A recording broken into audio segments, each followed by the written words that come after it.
Oke, baik. Amin. Bismillahirrahmanirrahim. Assalamualaikum warahmatullahi wabarakatuh. Waalaikumsalam warahmatullahi wabarakatuh.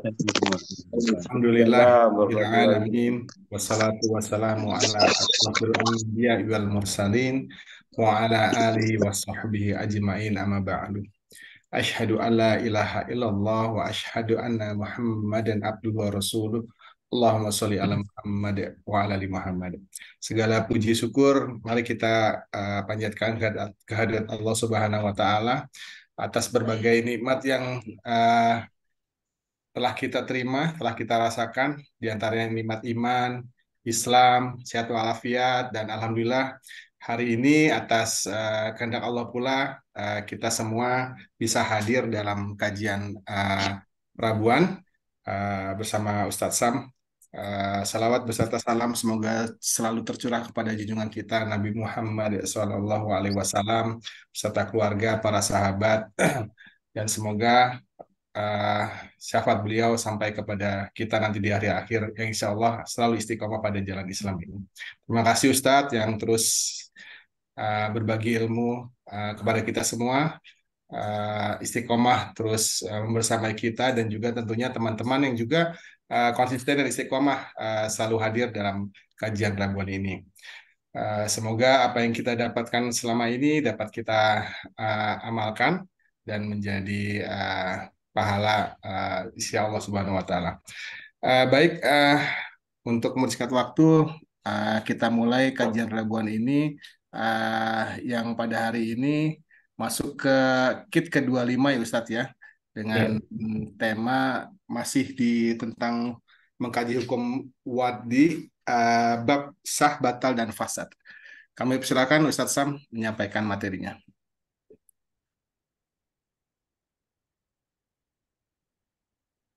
baik. Bismillahirrahmanirrahim. Assalamualaikum warahmatullahi wabarakatuh. Waalaikumsalam warahmatullahi wabarakatuh.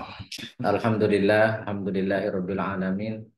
Wa bihi nasta'inu ala umuri dunya waddin. Asyhadu an la ilaha illallah wa asyhadu anna Muhammadan abduhu wa rasuluh. Allahumma shalli ala sayyidina Muhammadin wa ala alihi wa man tabi'ahum bi ihsanin ila yaumiddin amma ba'du. Puji syukur kita panjatkan kehadirat Allah Subhanahu wa taala, salawat dan salam semoga Allah limpahkan kepada suri tauladan kita Nabi besar Muhammad sallallahu alaihi wasallam, pada keluarga, sahabat dan pengikutnya hingga akhir zaman. Alhamdulillah, Allah mempertemukan kita dalam pertemuan yang eh, lebih dari berapa ini ya? Kalau digabung banyak Seratus, Ustaz, 100 ada kali ya. 100 lebih, 100 pertemuan lebih. Alhamdulillah. Alhamdulillah, Artinya 2 tahun lebih. udah 2 tahun lebih, alhamdulillah kita diberikan kesehatan dan Am- memang yang paling sulit berbuat baik itu adalah istiqomah, dan mudah-mudahan kita dicatat oleh Allah sebagai orang-orang yang istiqomah. Amin. Ya, karena Rasulullah SAW menyatakan habul a'mali indallahi adwamuha wa in killan. Jadi yang paling disukai oleh Allah amalan itu yang dawam, yang istiqomah meskipun sedikit. Jadi mungkin kita seminggu sekali, dan ilmu yang kita eh, pelajari juga sedikit ya setiap minggu. Dan mudah-mudahan itu karena tidak sedikitnya yang dinilai, tapi Allah Allah adalah yang di dawamnya itu atau istiqomahnya itu ya. Dan alhamdulillah juga dengan wasilah kita bisa eh, bertemu ya lewat Zoom ini. Insya Allah kita diberkahi oleh Allah ya, umur kita ya, rizki kita, dan tentunya masa tua kita. Jadi karena kita berharap kita ini di ujungnya baik ya, kita berharap sama Allah itu orang-orang yang husnul khotimah, yang di akhirnya dalam kebaikan. Entah dulunya seperti apa, kita masing-masing punya masa lalu, tetapi kita berharap apapun masa lalu kita, tetapi di ujungnya kebaikan. Itu yang kita harapkan. Karena Allah akan menilai kita di ujungnya, di akhirnya. Jadi kita berharap Allah memberikan menganugerahkan husnul hati. Mudah-mudahan kajian Rabuan ini menjadikan kita diberikan kesempatan oleh Allah untuk husnul khatimah, insya Allah. Teman-teman sekalian, saya masih melanjutkan bahasan hukum badi ya. Hukum badi itu hukum pelaksanaan. Ya, setelah membahas kita hukum taklifi ya. Kemudian kita membahas hukum badi, dan apa sekarang ini babnya bab tentang sah batal fasad, itu satu satu eh, satu grup ya. Jadi hukum wadi itu ada syabab, ada syarat, ada mani. Mani ini belum kita bahas, tapi mani itu sebenarnya singkat sesuatu yang mencegah orang untuk untuk melaksanakan hukum. Seperti misalnya wanita haid atau nifas itu ada penghalang untuk melaksanakan puasa atau untuk melaksanakan sholat. Jadi ada itu namanya mani atau penghalang. Atau misalnya seseorang yang kalau dia membunuh orang tuanya, maka dia membunuh itu menjadi pencegah dia dapat warisan. Jadi statusnya karena dia pembunuh bagi yang orang yang pewarisnya, misalnya karena dia pengen cepat dapat warisan, dibunuh kemudian orang tuanya misalnya, maka dia justru dalam Islam dia tidak akan dapat warisan karena statusnya yang membunuh. Ini contoh-contoh mani. Jadi sehingga tidak terlalu banyak karena sehari-hari juga jarang kita ini kan karena sudah biasa seperti wanita yang tadi haid atau nifas misalnya kemudian tidak diwajibkan untuk melaksanakan sholat misalnya. Sehingga yang kita bahas minggu lalu kita bahas tentang ruksoh dan azimah. Ya, ruksoh itu ada keringanan, azimah itu hukum asalnya, hukum asalnya. Jadi kalau kita menyatakan apa lebih utama mana, nanti kita sendiri yang tahu. Apakah kita menjadi sulit atau tidak? Kalau dapat kesulitan, maka kemudian kita bisa mengambil rukhsah pada keringanan. Nah, pembahasan kita hari ini tentang sah, batal, dan fasad. Jadi sah sebenarnya sudah biasa mengatakan kalau misalnya yang paling clear itu kalau akan nikah diajak begitu selesai sah gitu. Jadi mengatakan sah itu sebenarnya kata-kata sah itu ini bagian dari hukum mad'i. Jadi sah itu. Jadi seorang sebenarnya dalam pelaksanaannya paham itu ini sah atau tidak sah. Tetapi apa itu sah? Ya, apa sah itu? Ya, jadi kalau dalam bahasa Arabnya, sah itu bahasa Indonesia. Bahasa Arabnya itu as-sihah atau soheh atau sihah. Sehat itu sebenarnya diadopsi juga bahasa Indonesia jadi sehat. Jadi secara bahasa sah atau as-sihah itu sama dengan sehat atau lawan dari sakit. Sakom, sakom itu sakit. Jadi kalau secara bahasa eh, kita ini sehat. Kemudian diambil jadi diadopsi ke bahasa Indonesia menjadi sehat. Itu secara bahasa. Tetapi yang dimaksud asihah atau sah itu adalah muwafaqatul amri asyari. Jadi muwafaqah sejalan atau sesuai dengan perintah-perintah syariat atau perintah pembuat syariat. Maksudnya dianggap sah itu kalau apa sesuatu yang dilaksanakan, jadi hukum taklifi tentunya, hukum taklifi apakah misal wajib atau sunnah, itu kalau sesuai dengan aturannya, sesuai aturannya itu adalah syarat dan rukun. Jadi sesuai dengan aturannya, syarat dan rukunnya, dan itu terpenuhi maka disebut dengan sah.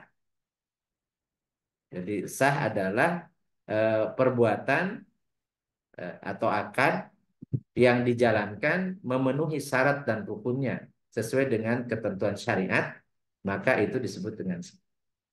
Nah, Imam Wahbah Az-Zuhaili di dalam kitab Usul Fikih Al-Islami menyatakan bahwa sah itu adalah as-sah itu adalah perbuatan mukallaf, maksudnya kita yang dibebani hukum taklif gitu ya, dan kemudian memenuhi syarat-syarat dan rukunnya berdasarkan tata cara yang dituntut dan kemudian memberikan implikasi secara syarat. Nah, ini kata-kata implikasi secara syarat maksudnya kalau sah berarti itu gugur kewajiban.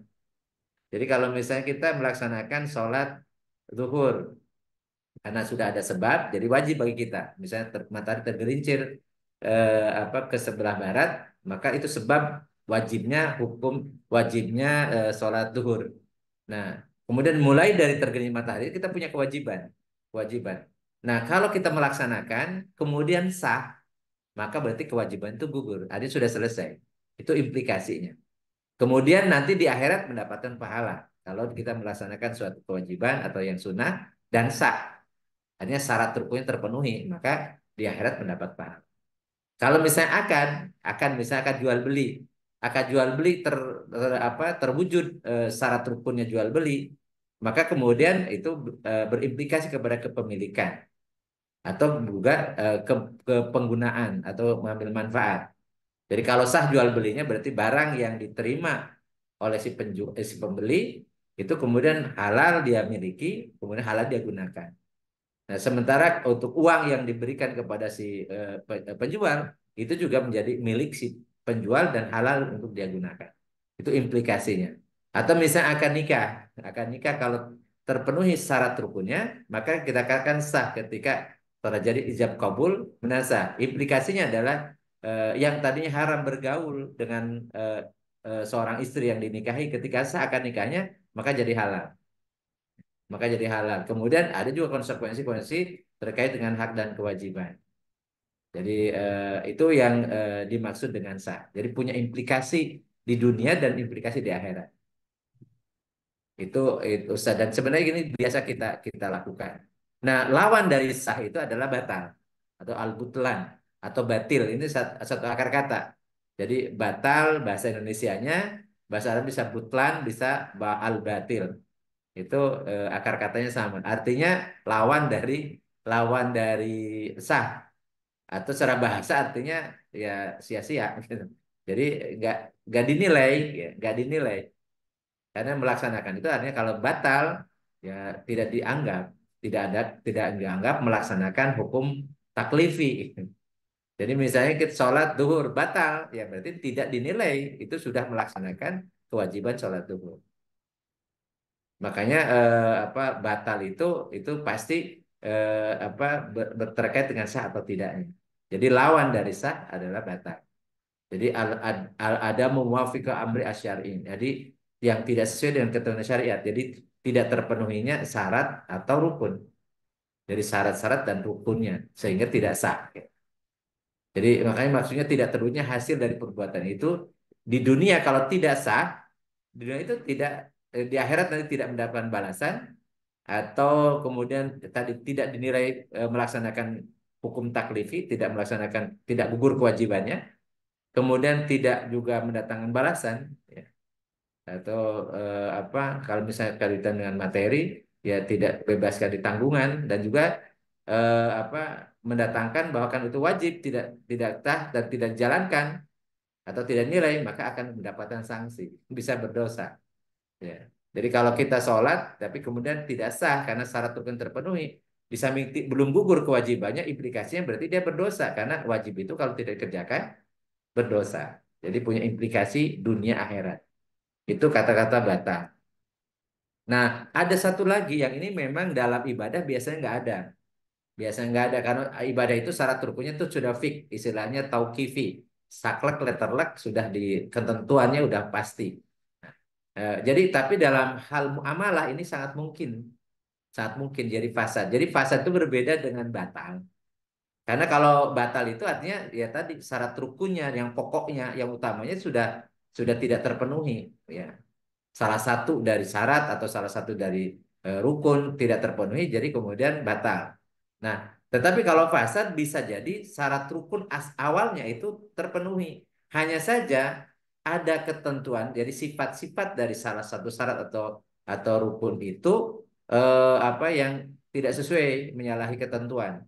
Ya. Contoh misalnya akad nikah ada wali, tapi walinya bukan wali nasab. Padahal wali nasabnya ada, misalnya orang tuanya, atau misalnya pamannya kalau orang tua nggak ada, pamannya ada, atau saudara laki-lakinya dari perempuan itu. Tapi malah dia mengambil wali yang bukan nasabnya, ada walinya. Tapi wali yang dimaksud yang harus melaksanakan itu ya wali nasab. Atau kalau wali nasab nggak ada, itu wali hakim gitu. Nah ini bukan nasab, bukan hakim, tapi kemudian dia jadi wali. Jadi kalau dari sisi apa pelaksananya sah, maksudnya akad itu sah karena terpenuhi semua syarat rukunnya. Cuman rukunnya ada yang tidak sesuai dengan ketentuan gitu. Nggak tentuan. Maka kemudian disebut fasad. Fasad itu artinya rusak atau cacat. Dan rusak atau cacat itu berimplikasi ke dosa, tetapi tidak berimplikasi ke akibat dari akad itu. Jadi kalau akad nikahnya sah, jadi tidak dianggap berzina. Jadi sah gitu, tetapi berdosa pelaksana itu karena harusnya walinya itu yang wali nasab kalau ada gitu. Itu contoh fasad. Atau misalnya nanti ada beberapa contoh eh, bekerjakan seseorang, kemudian kita mengatakan nanti upahnya belakangan gitu. Jadi belum jelas upahnya. Ini fasad. Kenapa? Karena sangat mungkin nanti terjadi sengketa. Jadi udahlah kerja aja dulu, nanti bayarannya nanti belakangan itu fasad. Walaupun akad itu sah, gitu, sah, tetapi ada di situ yang ketidakjelasan itu yang rusak. Atau misalnya yang ada dalam hadis Rasul, misalnya mencari barang langsung dari sumbernya dengan tidak memberitahu harga di pasar berapa. Jadi mencegat dia produk dari itu. Dan jual belinya sah mereka karena ada uang, tapi sengaja si yang pengumpul ini itu tidak memberitahukan harganya berapa, padahal harganya bisa 2 kali lipat, 3 kali lipat gitu, atau bahkan 10 kali lipat karena lagi ketiadaan barang misalnya. Tapi kemudian dia karena langsung dari sumbernya, orang yang menjual tuh nggak tahu, orang kampung, orang desa tuh nggak tahu gitu. Maka ini disebut fasad. Sah akan jual belinya, tetapi ada rusak, berdosa karena memang harusnya kalau misalnya dia mau mengambil langsung dari tempatnya dikasih tahu, jadi harganya, jadi tidak berbuat menguntungkan diri sendiri, tidak memberikan kontribusi keuntungan kepada produsennya langsung gitu ya, kepada petani dan seterusnya. Dan itu disebutkan dalam hadis Rasul, yaitu dicela oleh Rasul dan itu artinya fasad. Jadi sah akan jual belinya tetapi ada kerusakan dan itu implikasinya dosa. Gitu. Jadi fasad ini apa syarat rukunnya terpenuhi tetapi rincian dari syarat atau rukun yang tidak sesuai dengan ketentuan-ketentuan syariat. Makanya biasanya fasad itu muncul di dalam muamalah, dalam akad-akad, dalam transaksi-transaksi. Ya. Kalau dalam ibadah mah itu tidak akan terjadi. Jadi jadi contoh misalnya tentang akad jual beli ya. Kemudian ada ijaroh, ada tijaroh, ada syirkah ya kerjasama dan seterusnya. Nanti ada beberapa contoh yang itu dalam kategori fasad. Nah, kalau kita cerita tentang sah atau batal, berarti kita harus tahu syarat rukun. Maka kita mulai dia ini penerapan yang sebelumnya kita cerita tentang hukum wadi tentang syarat, dan rukun itu adalah ketika pelaksanaannya, maka kita coba cek misalnya tentang sholat. Jadi sholat kita sah atau tidak itu kalau terpenuhi syarat dan rukun. Nah ini syarat misalnya yang saya mengikuti mazhab Syafi'i karena ada beberapa di kalangan mazhab ya itu akan ada beberapa perbedaan ya. Contoh misalnya syarat sahnya sholat kita sudah bahas minggu lalu 2 minggu lalu ya tentang syarat sah sholat. Pertama suci badan dari hadas dan najis. Jadi ini cara fisiknya. Hadas itu adalah ada hadas besar, ada hadas kecil. Hadas besar itu sucinya dengan mandi wajib. Nah, kemudian hadas kecil itu eh, sucinya dengan berwudu. Nah, di antara dalam dalam mandi wajib, dalam berwudu pun itu ada ketentuan-ketentuannya. Jadi dianggap sah wudunya kalau. Jadi kalau apa saja yang dibasuhnya. Jadi di dalam syarat ini juga ada ketentuan-ketentuan berikutnya. Nah, kalau ini menjadi syarat ya suci dari hadas. Sementara bertoharohnya dalam mensucikan hadasnya misalnya tidak sah, berarti implikasinya berarti syarat sahnya sholat juga tidak terpenuhi sehingga mengakibatkan sholatnya tidak sah. Ini makanya sangat penting memahami ini. Jadi kalau misalnya di antara syarat sahnya sholat itu tidak terpenuhi, otomatis sholatnya juga tidak sah, walaupun rukun sholatnya dikerjakan. Karena disebut sah itu harus syarat dan rukunnya terpenuhi. Jadi kalau misalnya salah satu saja, contoh misalnya bersih pakaian dan tempat dari najis, dari najis. Jadi kalau yang pertama itu badannya. Jadi badan kalau misalnya ada najis maka ya tidak sah, ya, tidak sah. Kalau misalnya ada ini, walaupun najis itu bukan berarti membatalkan wudhu, karena wudhu itu kaitan dengan hadas gitu ya. Tapi artinya badan kita harus dibersihkan dari najis. Demikian pula bersih pakaian dan tempat ya dari najis. Baik tempat itu ya apa yang kita tempati ketika ibadah ya apakah ada tikar, ada karpet dan seterusnya. Jadi hati-hati kalau ada najis karena itu jadi tidak sah. Atau kemudian pakaian kita kena najis. Kemudian syarat yang berikutnya ada menutup aurat. Jadi kalau ini tidak tertutup, ya ini kadang-kadang kan aurat itu sampai mana gitu. Nah kadang-kadang kita juga nggak terlalu rapih misalnya pakai celana panjang, tetapi kemudian di belakangnya itu karena ada longgar, ketika sujud, ya ketika sujud kemudian terbuka. Jadi itu sampai ke pantat, padahal pantat bagian dari aurat misalnya. Jadi ketika misalnya tidak tertutup auratnya ketika sholat, jadi syaratnya sahnya sholat tidak terpenuhi, otomatis sholatnya tidak sah. Tidak sah. Jadi ini penting memahami kenapa kemudian syarat itu hal-hal yang harus dipenuhi sebelum mengerjakan apa hukum taklif. Jadi harus tahu gitu. Jadi sedangkan rukun adalah apa yang harus dikerjakan ketika pelaksanaannya. Nah, kemudian misalnya menghadap kiblat. Jadi kecuali kalau kita tidak tahu kan, berarti ada uzur syar'i. Kita tidak tahu kiblat misalnya. Tapi kalau dia tahu tahu kiblat arah kiblat kemana, tapi kemudian dia dia menghadap kemana saja dia suka misalnya, jadi syaratnya tidak terpenuhi sehingga sholatnya jadi tidak sah. Demikian pula rukun, ya rukunnya. Jadi rukun ini yang saya ambil yang mazhab Syafi'i ada 13. Yang pertama niat, niat memang dalam hati, niat. Jadi niat itu kalau dia tidak berniat. Jadi sholat itu cuman apa ya untuk bisa mengelabui karena lagi dicari-cari orang misalnya ya. Jadi maka kemudian ketika misalnya niatnya ini tidak terpenuhi ya tidak sah. Atau misal takbiratul ihram itu mengucapkan. Jadi makanya hati-hati kalau takbiratul itu harus mengucapkan dari terucap. Nggak boleh kemudian takbiratul ihram dalam hati karena dalam hati itu niatnya. Sedangkan takbiratul itu diucapkan. Jadi lafaz Allahu Akbar. Jadi dari mulai takbiratul ihram itulah kita sudah mulai sholat. Dan ini menjadi rukun.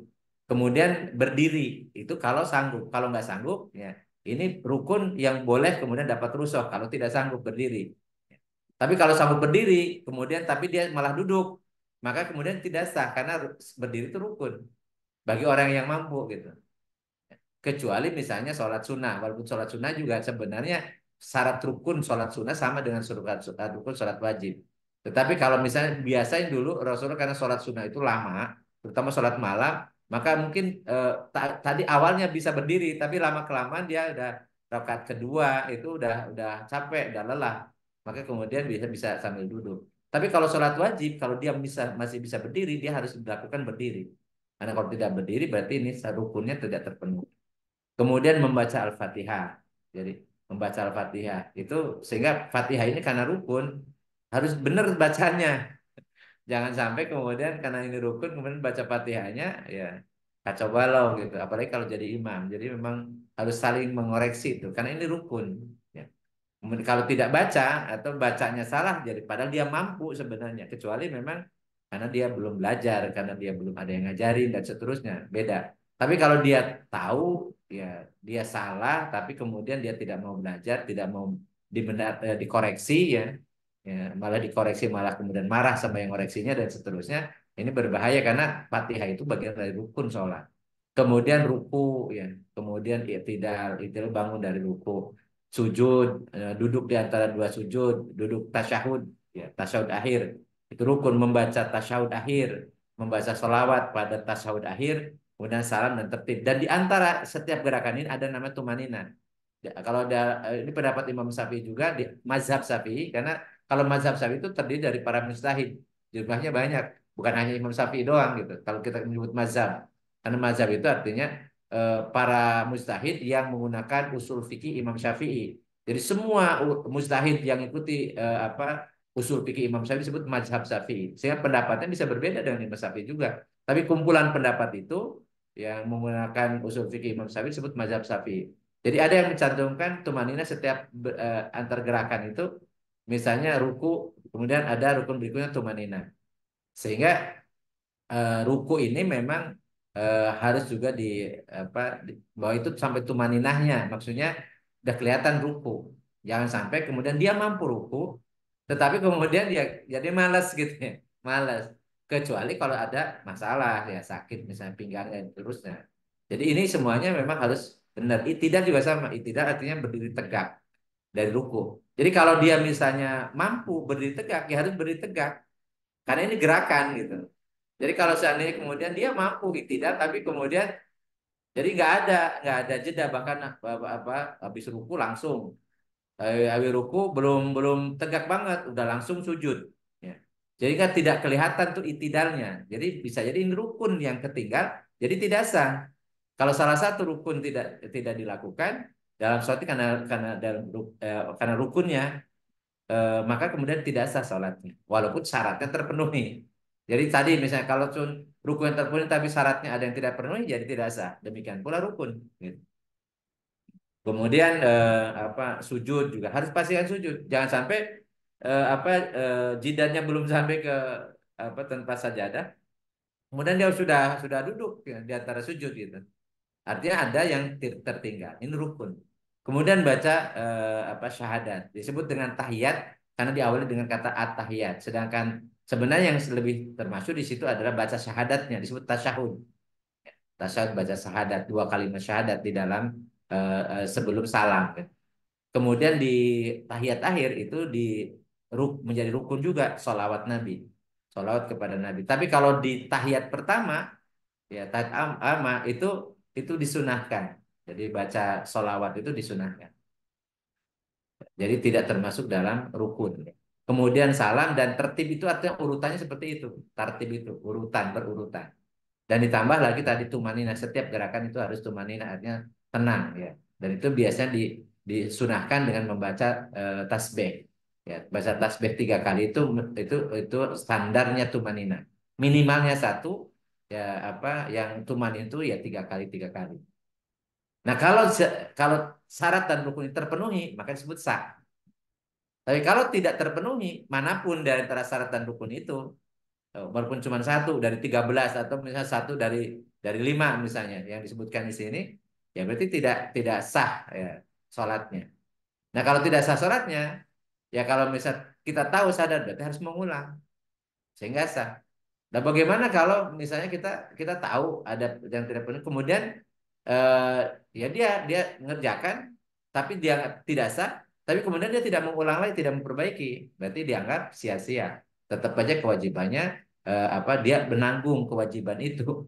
Jadi kalau dianggap tidak mengerjakan karena batal, ya berarti menanggung dosa. Karena kewajiban itu kalau tidak dikerjakan berdosa. Ini contoh tentang syarat rukun sholat ya. Demikian pula puasa.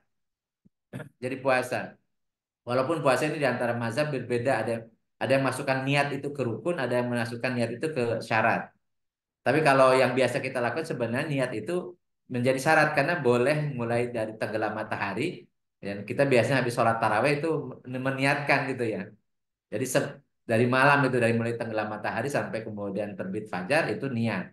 Sehingga kemudian mungkin lebih tepat niat itu kalau untuk puasa itu syarat gitu. Nah, jadi syaratnya dia dianggap sah itu puasanya kalau dia muslim. Kalau non muslim puasa ya tidak dinilai ya. Kemudian balik ya. Walaupun mungkin yang belum balik ya sah, tapi dia kan belum mukallaf, belum mendapatkan kewajiban gitu ya. Belum mendapat kewajiban karena belum akil balik. Atau misalnya orang yang akan tidak sehat kemudian berpuasa, ya tidak sah karena dia tidak mukallaf, bukan mendapatkan beban kewajiban. Atau sehat ya. Jadi sehat itu maksudnya kalau sakit gimana? Dia sakit dan apa dalam pengertian ini eh, yang masih dia bisa yang bisa puasa, maksudnya yang sakit yang akibatnya dia tidak bisa puasa. Jadi tidak boleh kemudian memaksakan diri karena Allah tidak menghendaki untuk kesulitan yang sebagai kita sudah bahas ya. Sudah bahas jadi ketika dia sakit dan sakitnya berat, maka kemudian dia harus lebih baik mengambil rukhsah atau keringanan. Kemudian mukim jadi bukan musafir. Jadi ini yang maksudnya yang eh, syarat dan kemudian syarat diwajibkan, bukan berarti kemudian kalau seandainya dia dia musafir kemudian puasa misalnya apakah sah gitu ya tetap sah. Jadi memang ini kalau yang puasa ini saya lihat ulama itu kadang-kadang campur gitu antara yang mendapatkan kewajiban atau bahasan sebab gitu ya. Sebab diwajibkannya puasa itu ya dengan syarat kadang-kadang campur ya, campur. Jadi ini sebenarnya lebih banyak antara sebab dan syarat. Sebab dan syarat ya. Jadi sebab diwajibkannya puasa itu kalau akil balik, kemudian muslim, kemudian mukimin. Karena kalau misalnya lagi musafir dan jarak safar, ya dia tidak punya walaupun hukum asalnya wajib tapi dapat keringanan boleh. dia kemudian untuk tidak berpuasa, tidak berpuasa. Tetapi kalau untuk perempuan ya kalau misalnya kena mani itu ya mani itu maksudnya penghalang ya apa nifas atau haid, maka justru dia tidak punya kewajiban atau bahkan haram untuk melaksanakan puasa. Walaupun kemudian dia harus bayar kodok. Tapi kalau sholat tidak ada kodoknya. Jadi ini suci dari haid dan nifas itu untuk wanita. Kemudian niat. Nah, rupanya rukun puasa itu ya, kalau kita pelajari sebenarnya satu rukunnya itu imsak. Imsak itu artinya menahan diri. Ya, imsak itu menahan diri. Itu dari terbit fajar sampai tenggelam matahari. Itu rukun puasa. Imsak dari apa? Pertama dari makan dan minum. Tentunya dengan sengaja. Imsak menahan diri dari berhubungan intim dengan istri. Ya, jadi mulai terbit fajar sampai tenggelam matahari. Atau misalnya keluar air mani misalnya. Ya, karena sengaja ya, karena sengaja. Itu jadi walaupun mimpi basah ini juga berbeda pendapat ya. Berbeda pendapat. Ini saya copy paste aja dari ini sebenarnya kalau mimpi dan memang itu pasti mimpi kan tidak sengaja, ini tidak batal. Kalau yang saya ambil ya. Walaupun ada sebagian di kalangan mazhab Syafi'i itu mengatakan batal. Atau bisa melihat, mendengar yang memang tadi dengan sengaja ya. Jadi karena kalau semuanya, kalau mimpi itu kan tidak sengaja, pasti ini sebenarnya termasuk yang tidak tidak membatalkan, ya. Tidak membatalkan. Kemudian haid dan nifas itu otomatis ya apa batal puasanya. Kemudian muntah dengan sengaja. Kalau tidak sengaja atau karena sakit ya tidak batal. Atau misalnya menyuntik cairan ke dalam tubuh dan untuk menghilangkan rasa lapar atau dahaga misalnya ya. Itu misalnya dengan infus dan seterusnya ya pasti batal. Walaupun ada perbedaan pendapat yang kalau misalnya disuntikan itu obat misalnya, itu juga di sini ranah khilafiyah. Sebagaimana saya pernah menyampaikan bahwa istihad ini kan hasil istihad ya, itu juga bisa terjadi perbedaan pendapat atau khilafiyah. Tapi kalau seandainya ini salah satu ini dari rukun ini ada yang apa tidak terpenuhi atau misalnya tadi ada yang dilanggar, maka kemudian jadi imsaknya itu eh, terganggu ya atau tidak imsak ya, maksudnya tidak menahan diri, maka berarti otomatis puasanya batal. Jadi puasa batal itu berarti harus diganti ya, harus diganti itu namanya qadha ya pada hari yang lain. Kalau seandainya kemudian ada udzur syar'i karena dia misalnya sakit yang tidak sembuh-sembuh, ya diganti dengan fidyah. Atau orang yang sudah tua, semakin tua itu ganti dengan fidyah. Jadi setiap hari itu memberi makan satu orang miskin. Nah, dan kalau terpenuhi syarat dan rukunnya untuk puasa, berarti puasanya sah. Kalau tidak terpenuhi, maka puasanya batal. Kemudian contoh lain di dalam dalam ini, dan kalau dalam ibadah mahdud tadi, misalnya sholat tanpa puasa, itu tidak ada istilah fasad ya. Ya, karena kalau tidak sah ya batal. Jadi kalau batal berarti tidak sah kan itu. Jadi cuma dua aja situ ya. Tapi kalau dalam muamalah itu bisa. Contoh misalnya tentang nikah. Jadi syarat nikah itu ya pertama nih calon pengantin laki-lakinya muslim, harus muslim. Kalau non muslim mau ahlu kitab ataupun orang musyrik itu tidak sah, tidak boleh ya tidak sah karena tidak boleh wanita muslimah dinikahi oleh non-muslim. Jadi wanita muslimah itu hanya orang muslim saja, laki-lakinya. Tetapi kalau calon pengantin wanitanya boleh, muslimah atau ahlu kitab. Ahlu kitab itu ya siapa? Misalnya wanita Kristen atau wanita Yahudi. Nah, bagaimana cara ini kan berarti syarat rukunnya kan menurut syariat Islam ya. Ya berarti akan nikahnya harus mengikuti syariat Islam. Lalu siapa walinya? Kalau itu misalnya wanita ahlu kitab ya. Ya walinya kemudian bisa wali hakim. Bisa wali hakim. Karena dia sebenarnya kalau kalau walaupun ada yang mengatakan ya dari bapak dia walaupun masih non muslim gitu ya karena menikahi wanita non muslimah itu ya berarti misalnya dari keluarga yang non muslim bapaknya non muslim ada yang mengatakan dia sebagai wali tetap gitu. Tetapi karena aturan syariatnya mengikuti syariat Islam maka bisa diwakili oleh hakim. Kalau di sekarang itu biasanya dengan apa di catatan sipil gitu ya. Tetapi tetap harus terpenuhi ini syarat dan rukunnya nikah gitu. Jadi dianggap sah gitu. Nah, walaupun ada perbedaan pendapat tentang ahlul kitab ini, jadi ahlul kitab itu adalah orang Yahudi dan Nasrani yang ketika Nabi Muhammad diutus, tetap dia tidak berpindah agama, tidak masuk Islam gitu. Maka disebut dengan ahlul kitab. Ahlul kitab itu orang kafir. Tetapi dalam Al-Quran disebutkan bahwa ahlul kitab itu wanitanya boleh dinikahi dan sembelihannya yang apa hewan-hewan yang halal untuk dimakan boleh. Boleh. Tentunya tidak menyebut nama Allah, tetapi disebut di dalam Al-Quran, ahlu kitab itu, Nasrani dan Yahudi itu memang orang kafir yang beda dengan musyrik. Makanya di dalam Al-Quran disebutkan innaladina kafaru min ahlil kitab wal musyrikina fi nari jahannam khalidina fiha. Jadi minnya itu artinya terdiri dari, bukan sebagian. Ya, sesungguhnya orang kafir itu terdiri dari ahlu kitab dan orang musyrik. Nah, kalau yang musyrik ya itu baik laki-lakinya atau wanitanya, yang musyrikah itu nggak boleh. Jadi tidak memenuhi syarat gitu. Itu yang pertama. Jadi calon pengantinnya dicek dulu. Kemudian calon pengantin bukan mahram. Mahram itu ada yang haram dinikahi. Ya.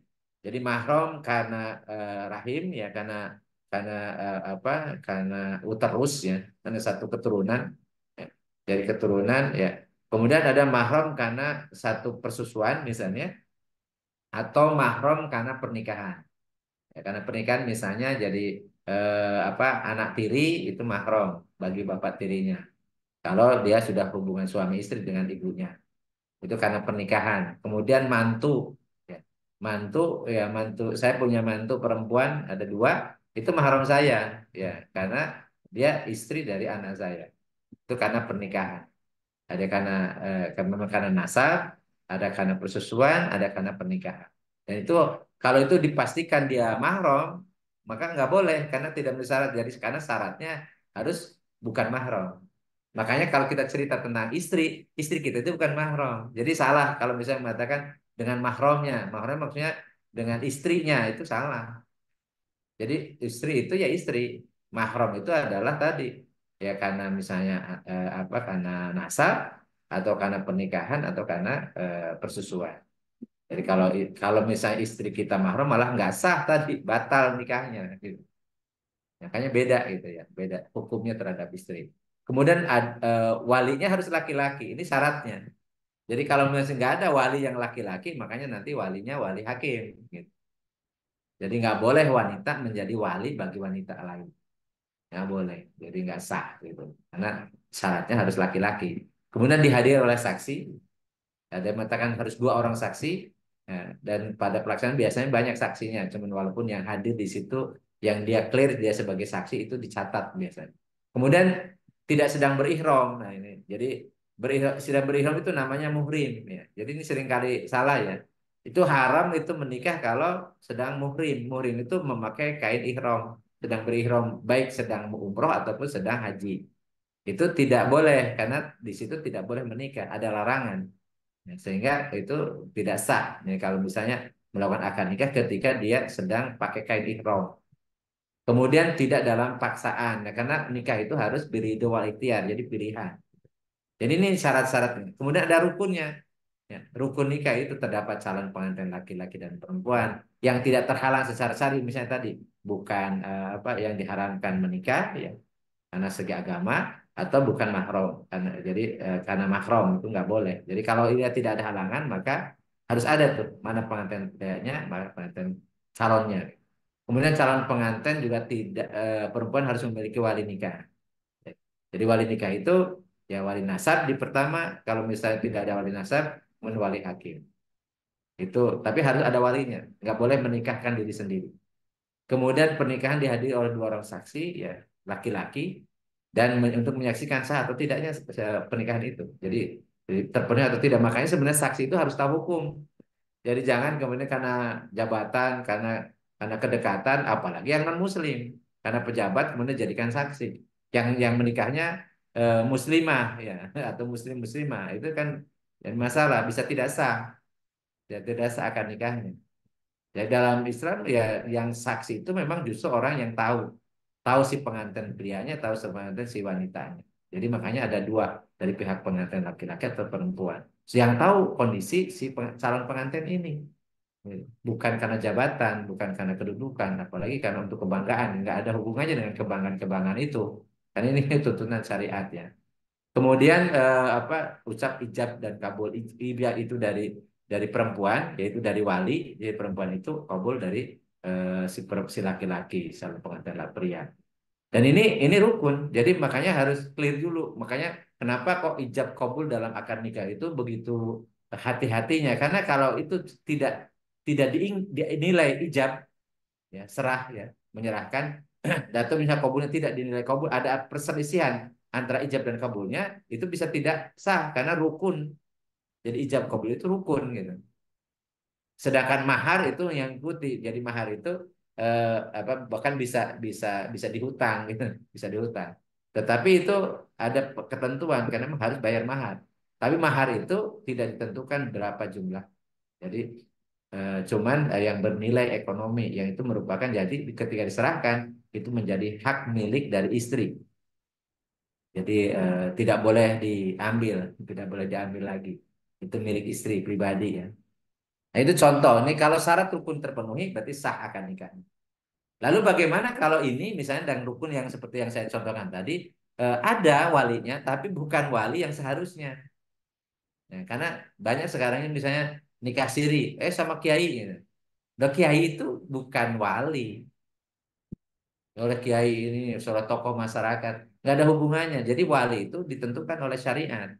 Biasa dari nasab, ya wali utama itu adalah bapak. Bapak kemudian kalau misalnya bapak nggak ada, kalau ada kakek ke kakek. Kalau misalnya tidak ada, ya bapak tidak ada kakek, maka kemudian lihat kemana, ke saudara. Punya nggak saudara laki-laki, kakak atau adiknya gitu. Yang tentunya sudah balik, ya sudah balik. Nah kalau misalnya saudara nggak ada, maka kemudian ke paman, paman dari pihak bapak, paman dari pihak bapak. Jadi tidak dari pihak ibu ya, pihak ibu tidak bisa untuk jadi wali. Ya, jadi dari pihak bapak, paman ya bisa bisa Pak D atau Pak Le. Nah kalau ini nggak semuanya nggak ada, maka wali hakim. Wali hakim itu ya biasanya dari petugas KUA gitu, dari penguasa. Nah kalau seandainya kemudian akan nikah, tapi walinya bukan yang seharusnya, maka tadi ya, maka kemudian ini fasad, jadi rusak, berdosa. Padahal kenapa berdosa? Karena harusnya kan wali nasabnya masih ada, bahkan tidak izin, dari kemudian dia nikah, di mana sama dinikahan oleh kiai, oleh itu ini yang bisa berdosa. Walaupun mungkin sah karena walinya ada, gitu. Saksi ada, ijab kabul ada, tetapi tidak yang seharusnya. Itu disebut dengan fasad. Fasad itu berdosa. Contoh-contoh akad yang fasad ini ya bisa jual beli dengan harga tidak diketahui. Ini juga hati-hati juga bisa bisa fasad. Atau misalnya akad nikah bukan wali nasab atau padahal ada ya itu fasad. Bisa orang kota berjual beli dengan orang dari kampung yang tidak tahu harga di kota, jadi dibohongin, itu fasad. Sah tapi berdosa. Kemudian membeli barang yang sudah ditawar oleh orang lain, sedang ditawar orang lain karena ada larangan dari Rasulullah. Ya, bisa jadi jual belinya sah, tetapi dia fasad karena dia harusnya memastikan dulu bahwa tawaran orang apa yang terdahulu itu dibatalkan, sudah dibatalkan. Jadi tidak boleh meminang wanita yang sedang dipinang oleh orang lain, tidak boleh menawar barang yang sudah ditawar oleh misalnya apa, ini kemudian membeli, sedang ditawar dan beli. Lalu bagaimana dengan kalau misalnya apa lelang-lelang itu? Nah, lelang-lelang itu beda dengan jual beli. Karena lelang itu sebenarnya belum sedang proses penawaran. Jadi penawarannya kepada banyak orang gitu ya. Walaupun ini ulama ada yang mengharamkan, ada yang mengharamkan karena dia dengan dalil ya tadi tidak boleh menawar barang yang sedang ditawar orang lain. Tapi kalau itu sudah udah tahu ini memang penawaran itu diproses semuanya daripada pihak menawar, bukan satu orang. Itu yang proses lelang. Dia juga termasuk yang berbeda pendapat. Kemudian nikah muhalil. Nikah muhalil itu dalam Islam itu kalau misalnya sudah talak tiga itu tidak boleh nikah lagi yang sebelum diseling oleh orang lain. Nah, kalau misalnya ini muhalil, jadi sengaja dia cuma suruh akan nikah saja, tapi tidak boleh menggauli, tidak boleh ini, cuman menghalalkan saja, misalnya karena dia mau rujuk lagi, padahal sudah talak tiga misalnya, itu disebut muhalil. Itu bisa sah karena syarat rukun nikahnya terpenuhi, tetapi dia fasad karena memang sengaja membuat rekayasa supaya dia halal rujuk padahal sudah talak tiga. Itu namanya muhalil. Kemudian nikah dengan perempuan yang sebagai istri kelima, misalnya. Karena maksimalnya empat. Jadi fangkihu ma tabalakum minan nisa masna wa sulasa wa ruba. Nggak boleh yang humus, yang khomis, yang kehomis. Hanya bisa ya apa waruba saja. Ya, nggak boleh yang khumsa, yang kelima. Nah, kalau dia menikahi dengan perempuan yang kelima, dia fasad, dia berdosa. Ya. Walaupun sah akadnya kalau syarat rukunnya terpenuhi, ada semua, tapi itu istri yang kelima gitu. Jadi dia berdosa, jadi fasad. Jadi sah akad nikahnya, tetapi dia berdosa karena tidak boleh lebih dari 4 ya punya istrinya. Kemudian misalnya perempuan dinikahi sebagai istri baru, mensyaratkan suaminya menceraikan istri lama dulu. Jadi dengan syarat itu berdosa.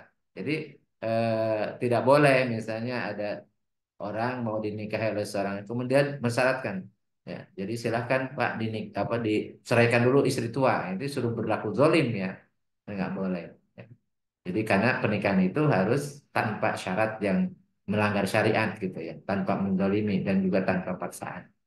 Nah ini contoh-contoh mungkin dalam keseharian banyak yang itu apa sah tapi fasad. Artinya fasad itu dia berdosa. Ada celak di situ, ada cacat di situ yang mengakibatkan dia berdosa. Tetapi akadnya benar, akadnya maksudnya sah. Jadi tidak punya implikasi. Contoh misalnya akad nikah kalau fasad itu dosa ketika pelaksana saja. Tetapi karena sah, jadi konsekuensi suami istri ya tidak berzina. Ya sebagaimana apa yang sah yang lain. Karena syarat rukun terpenuhi. Itu pembahasan. Jadi fasad ini biasanya di muamalah, bukan di ibadah. Baik, itu yang ingin saya sampaikan. Jadi mungkin silakan kalau seandainya akan kita diskusikan karena masih ada waktu lah, masih ada waktu sekitar setengah jaman. Saya stop share-nya dulu. Saya Baik, kembalikan ke baik. Mas Arya, Mas.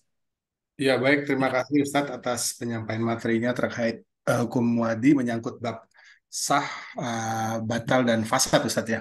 Ya, Ya, kami persilakan teman-teman yang ingin bertanya kepada Ustadz, baik yang berhubungan yang telah disampaikan atau mungkin yang lain di luar yang materi ya, malam ini dipersilakan. Kang Ibad, ya. udah Ibad atau Kang Ibad? Dipersilakan langsung Kang Ibad menyampaikan Kang pertanyaan. Iban itu wajahnya nggak pernah dinampakkan suaranya. Nggak apa-apa ya, Kang. Nggak apa-apa. Assalamualaikum warahmatullahi wabarakatuh. Waalaikumsalam. Waalaikumsalam warahmatullahi wabarakatuh. Ustaz ada kesempatan untuk bertanya. Hmm. Ini mengenai fasad, hukum fasad, Ustaz ya. Hmm. Bagaimana dengan pedagang yang tidak mengetahui eh, persis kualitas barangnya? Atau Hmm. orang yang menjual beberapa macam kualitas barang, ada yang KW1, KW2, ori, Hmm. sehingga Hmm. antara berbagai macam kualitas itu tidak terlalu yakin gitu. Hmm. Eh, Contoh yang ini yang pedagang tidak mengetahui kualitas barang, misalnya sedang pedagang buah ditanya, apakah harganya rasa manis atau tidak? Hmm. Kemudian pedagangnya ya mungkin dia tahu, mungkin juga tidak. Dijawab Hmm. manis. Mungkin harapan barang terjual gitu. Bagaimana berarti itu Hmm. termasuk fasad atau tidak? Terima kasih. Assalamualaikum. Ya. Waalaikumsalam Waalaikumsalam. warahmatullahi wabarakatuh. Itu contoh pasar. Contoh pasar itu dia ngebohong. Ada masalah dalam jual beli itu ada namanya tadlis, ada namanya apa goror, goror. Jadi tadlis dan goror itu kaitannya dengan kualitas. Kalau tadlis itu kaitannya dengan harga. Jadi harganya dia ya memanfaatkan ketidaktahuan pembeli. Jadi kemudian ya apa pokoknya ini aja dia pengen cari keuntungan sebesar-besarnya memanfaatkan ketidaktahuan konsumen gitu ya. Itu namanya tadlis. Dia berdosa. Tapi akad jual belinya sah karena misalnya dia eh, ya ya dia ridho gitu, ridho walaupun itu ada maksudnya ada penipuan yang tidak ketahuan lah gitu ya. Itu atau tadi memanipulasi kualitas. Kualitas. Jadi bahkan kemudian zaman Rasulullah hidup itu beliau beliau kemudian ke inspeksi ke pasar. Kemudian beliau mendapati ada pedagang kurma itu di tengah-tengahnya basah, di atasnya kering dan di bawah kering. Kemudian Rasulullah nanya, kenapa ini kok bisa di tengah-tengahnya basah, kok di atas kering? Kata dia, karena kehujanan ya Rasulullah, kena hujan ya Rasulullah. Kata Rasul, kalau hujan itu, kalau misalnya hujannya nggak sampai ke bawah, itu yang basah atasnya, atasnya. Kemudian kalau seandainya itu sampai ngerendam, itu yang basah basah bawahnya, bukan yang tengah-tengah gitu.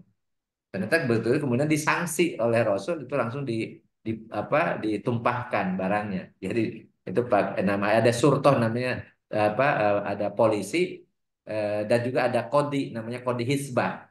Ada polisi hisbah sama kodi hisbah dia dalam dalam Islam itu. Jadi dia mengeksekusi di tempat. Jadi memberikan sanksi. Ya bisa denda, bisa apapun apapun, tapi sanksinya itu di tempat. Itu kalau yang merugikan umum. Jadi kalau dia melakukan goror atau melakukan tadlis. Jadi memanipulasi kualitas. Maka orang-orang penjual-penjual yang memanipulasi kualitas itu berdosa. Tetapi akan jual belinya sah. Jual belinya sah jadi gitu. Makanya nanti kalau merasa tertipu ya, itu cuma dua pilihan. Fasah jual belinya nggak jadi, atau dia terima. Gitu aja. Jadi nggak boleh kemudian mau tukar tambah atau diganti, nanti diganti dengan yang nggak bisa karena akad itu sudah terjadi.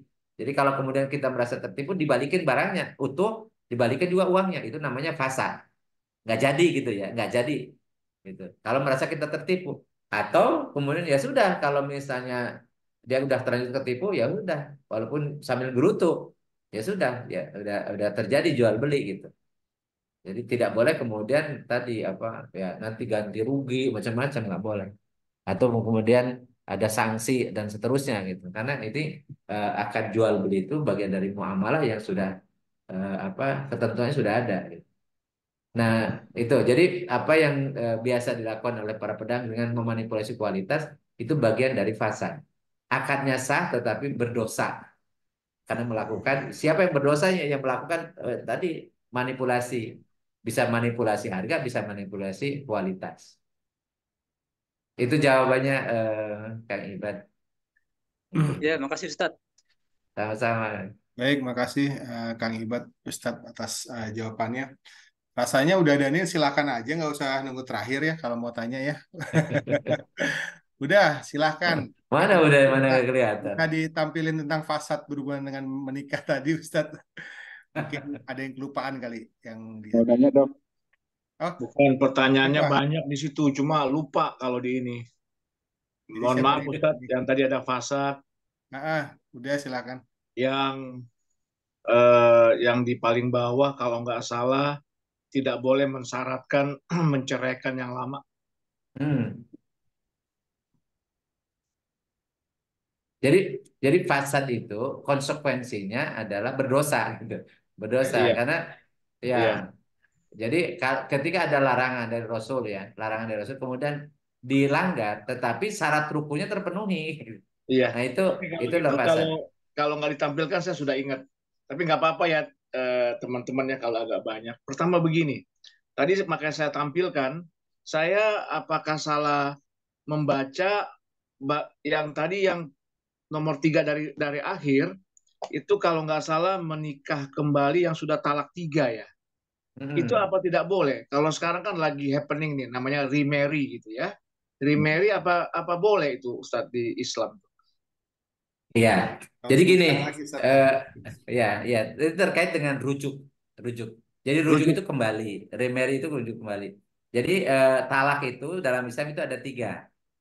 Talak pertama itu boleh rujuk, boleh rujuk kapan? Pada masa idah.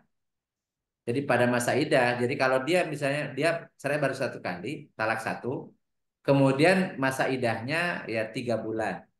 Masa idah itu masa tunggu. Kemudian dia merujuk dan tidak perlu akad lagi. Dengan merujuk apa? Baikan, kemudian hubungan suami istri lagi, ya dia sudah rujuk. Tapi begitu kemudian udah rujuk nih, talak lagi dia, talak lagi istrinya. Maka kemudian bisa talak dua. Berarti 2 kali nih talak nih. Masih boleh rujuk dia. Talak baru talak dua nih. Jadi kapan rujuknya? Rujuknya pada masa idahnya. Tapi kalau dia rujuk tapi sudah lewat dari 3 bulan, maka dia akan ulang. Tapi masih Oke, boleh merujuk, tapi harus akad ulang. Jadi harus oke, syarat rukun terpenuhi juga gitu ya, akan nikah lagi. Gitu ya. Nah, baik. kemudian ternyata udah 2 kali rujuk ini nyerai lagi, nyerai lagi. Jadi talak tiga tuh, 3 kali cerai, cerai nih. Maka kalau sudah 3 kali, nggak boleh dia nikah lagi sebelum diselingi, dinikahi wanita itu oleh laki-laki lain. Ya. Tapi kalau ini bisa jadi dia dia kong kali kong, udah kamu nikahin aja, tapi nggak boleh ditidurin. Nah, tidak tidurin, itu namanya muhalil. Muhalil, Oh, membuat gitu ya. rekayasa. Nggak Oh, boleh, Ken. Nggak boleh, Ken. ya, Artinya ya. syaratnya Jadi harus berhubungan Ustadz ya? iya, Harus karena tidak karena sekedar nikah, akad nikah ya? nggak boleh Harus berpura-pura, berhubungan dengan yang lain nggak gitu boleh ya? merekayasa gitu. Nah, kalau mau halal itu tadi supaya halal itu jangan dipesenin dia, maka itu berdosa, fasad. Walaupun dia nikah misalnya ini sudah talak 3, nikah lagi, sudah nikah sama laki-laki lain, tapi nggak pernah hubungan suami istri karena memang dipesenin tuh, nggak boleh disentuh lah pokoknya. Ya itu punya gue lah, jangan di apa-apain gitu ya. Ya, tapi udah dicerai 3 kali sama dia kan gitu ya. Nah ini kemudian hanya untuk menghalalkan saja dia merujuk kembali setelah talak 3 itu disebut muhalil itu fasad artinya dia berdosa Oke, ya. oke Ustadz. Itu Ya, ya. Next ya. Tadi sudah ya clear. siap Yang ya. next, yang selanjutnya adalah tadi kan menghitung tidak boleh yang kelima, ya. Nah, Mm-mm. ini agak panjang nih. Bagaimana ada seseorang yang menghitung, yang dihitung itu yang dia hanya dicatat di catatan sipil. Ini versi Indonesia gitu loh. Padahal yang bersangkutan sudah ada siri 3 kali gitu loh. Jadi dia punya 4, sirinya 3 gitu Hmm. loh. Ya, Hmm. nah ini dia kan suka mengklaim kok baru 1, yang 3 tuh siri gitu loh. Ya, berarti baru boleh di kelima, yang kelima siri lagi gitu loh. Itu bagaimana? Itu Jadi ada gini nggak kayak gitu Ustaz? nih, Ada loh. ini Ya. jadi kita ini sedang berbicara tentang hukum syariat Islam. Oke. Hukum syariat Islam itu tidak mengenal tentang nikah siri. Oke. Ya. Oke. Jadi nikah siri itu kan ungkapan bagi orang yang tidak menikahi wanita, kemudian tidak dicatat oleh negara, ya, Baik. tidak dicatat Baik. oleh negara. Itu disebut dengan nikah siri. Tetapi syarat rukun nikah baik yang yang tercatat oleh KUA ataupun yang tadi disebut siri gitu ya, tidak dicatat, itu semuanya sah akad nikahnya kalau syarat rukunnya terpenuhi. Tetapi kalau syarat rukun tidak terpenuhi dan itu disebut syirik misalnya, berarti dia berzina. Jadi bukan menikah. Dan itu dosa besar berzina itu. Oleh karena itu kalau ataupun misalnya dia ada yang dicatat cuma 1 di KUA, artinya nikahnya memang diketahui dan tercatat bahkan kemudian di identitas juga di kakaknya juga sebutkan istri macam-macam. Tetapi yang 3-nya itu siri dalam pengertian tidak ada catatan, tidak juga tercantum di kakak, ya, tetapi akad nikahnya sah, syarat rukun terpenuhi, maka itu posisinya sebagai istri. Ketika kemudian dia nambah lagi, mau kemudian yang tadi tentunya tidak lewat KUA lagi gitu ya, sebagaimana istri yang kedua, ketiga, dan keempat, maka itu Ya, tidak diperbolehkan karena batasnya hanya hanya 4 gitu. baik. Zaman Rasulullah itu dicatat nggak Ustadz ya? Enggak ada, enggak Enggak, ada berarti kan pencatatan. ada beberapa orang yang kadang-kadang menghubung-hubungkan dengan zaman Rasulullah. Ya, jadi Nah, dianggap buat apa sih dicatat? Itu kan catat kan versi Indonesia, versi nah, sivilnya Indonesia gitu loh. Ya nah, kan ada yang iya. seperti itu mungkin pendapatnya. Iya, Kan iya, ya iya gitu, syaratnya gitu terpenuhi, ada saksi, maksud ada maksud maksud ijab. saya karena kita catat tuh kata-kata siri itu sebenarnya dalam akad nikah dalam Islam itu nggak ada. Jadi Baik, nikah itu sah kalau terpenuhi syarat rukunnya gitu. Mau dicatat oleh kau atau tidak itu sama saja. Ya kalau sah secara syarat berarti dia istrinya ya tadi yang dinikahi sah itulah istri dia dan itu mengikat kepada laki-laki itu hak dan kewajiban. Hak dan baik, kewajibannya. Jadi nah baik. ini makanya nih kalau seandainya misalnya ada teman-teman nih waktu dulu ya tugas di mana menikahi seorang wanita, ingat harus ditelusuri apalagi punya anak. Karena kalau seandainya tidak dipenuhi kewajibannya nih, maka mereka akan nagih di akhirat. Hati-hati. Misalnya dia dia istri sah, tapi tidak dinafkahi, ditinggalkan begitu saja. Kemudian padahal punya anak di situ. Anaknya juga tidak dibiayai pendidikannya, bahan makan juga tidak diurus macam-macam. Itu semuanya nanti akan nuntut di akhirat. Maka kalau misalnya ada orang-orang istri yang lebih dari 1, ya nanti harus bersiap-siap akan mendapatkan tuntutan karena hak-hak mereka yang tidak dipenuhi ketika di dunia. Makanya di dalam Al-Quran cerita tentang nikah yang lebih dari 1 itu ada kata-kata fa'in khiftum alla ta'dilu fawahidatan. Jadi ayatnya itu sebenarnya fankihu matobalakum minanis masna wa sulasa wa ruba wa fa'in khiftum alla ta'dilu fawahidatan itu sebenarnya bukan perintah untuk poligami, tetapi membatasi jumlah istri bagi seorang muslim. Jadi poligami itu hukumnya mubah boleh, tetapi dibatasi maksimal 4 gitu. Jadi eh, apa asbabun nuzul ayat itu membatasi jumlah istri. Kan dulu sebelum turun Al-Qur'an, laki-laki Arab itu nikahnya banyak istrinya, jadi tidak dibatasi. Maka kemudian turunlah ayat ini untuk membatasi. Maka pada situ sahabat-sahabat yang punya istri lebih dari 4 itu menceraikan sisanya. Jadi mana yang kemudian diceraikan? Jadi karena supaya sesuai dengan tuntutan syari gitu ya. Jadi syarat itu mengharuskan 4. Maka itu kalau misalnya dia sudah punya 4, mau nikah lagi yang 5, maka dia fasad. Walaupun syarat rukun terpenuhi, tapi dia berdosa karena sudah melanggar ketentuan syariat maksimalnya 4. Itu pun harus adil, harus maksudnya harus ditunaikan semua kewajibannya atau hak-hak mereka harus dipenuhi. Kalau tidak dipenuhi, maka itu tidak adil namanya. Maka Allah berfirman, "Fa'in hibtum ala ta'dilu fawahidatan." Kalau kalian takut tidak bisa berlaku adil, maka satu saja. Jadi punya istri satu itu lebih utama daripada poligami. Dan hukum Oke, poligami Ustaz. bagi seorang muslim itu hukumnya mubah. Mubah itu boleh, tapi dengan konsekuensi dia tambah kewajiban, tambah beban, ya kan? Kalau tidak dipenuhi, tidak dilaksanakan, maka nanti akan ditagih. Ya, kalau di dunia masih bisa bisa minta bantuan, kalau di akhirat ditagih sama anak istri yang ditinggalkan karena nikah siri katanya gitu ya. Padahal sah secara syariat, ya, mengikat dia, maka siap-siap dia akan tekor, ya. Pahalanya habis diminta oleh anak yang ditinggalkan, yang ditelantarkan, oleh istri yang ditinggalkan, yang tidak dan ditelantarkan, tidak dipenuhi kewajiban nafkahnya. Jadi hati-hatilah, waspadalah, apalagi usianya sudah di atas 50. Oke, Ustaz.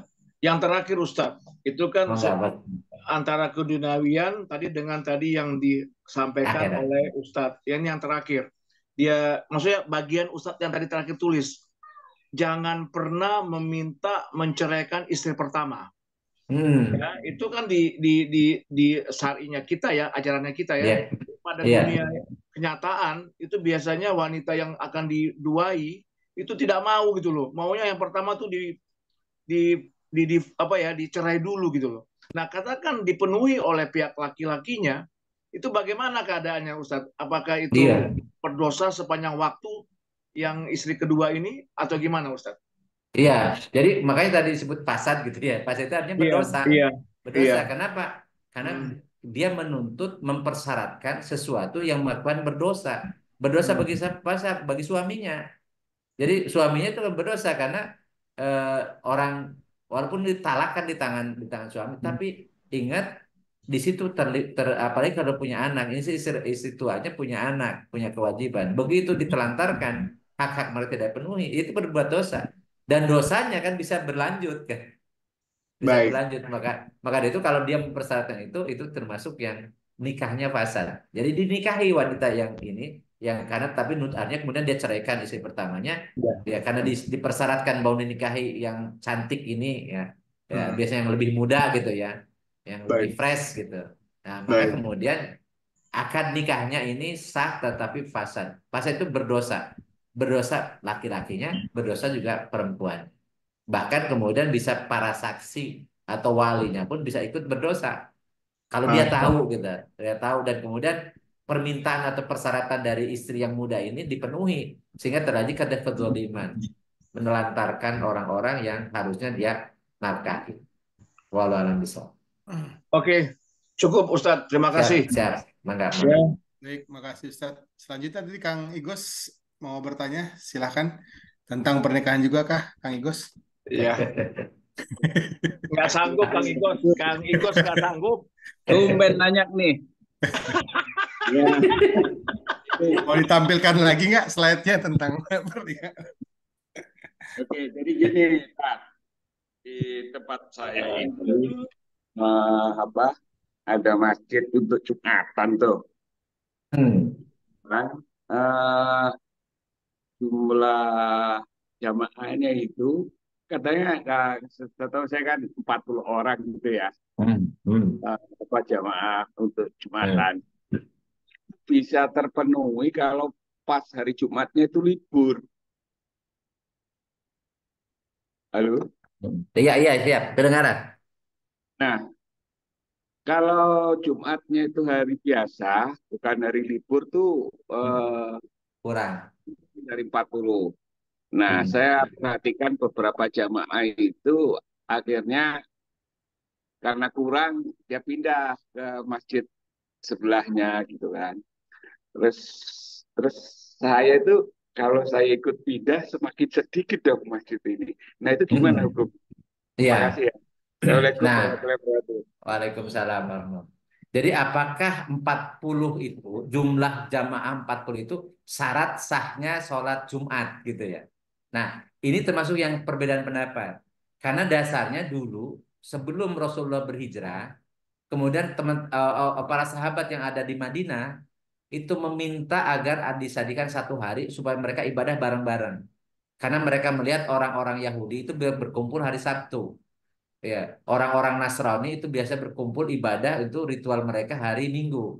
Kemudian para sahabat yang ada di Madinah, Rasulullah belum hijrah, itu meminta kepada Rasulullah agar dijadikan satu, bisa ketemu semua yang sudah masuk Islam itu ketemu. Maka kalau Rasulullah kemudian disuruh berkumpul hari Jumat.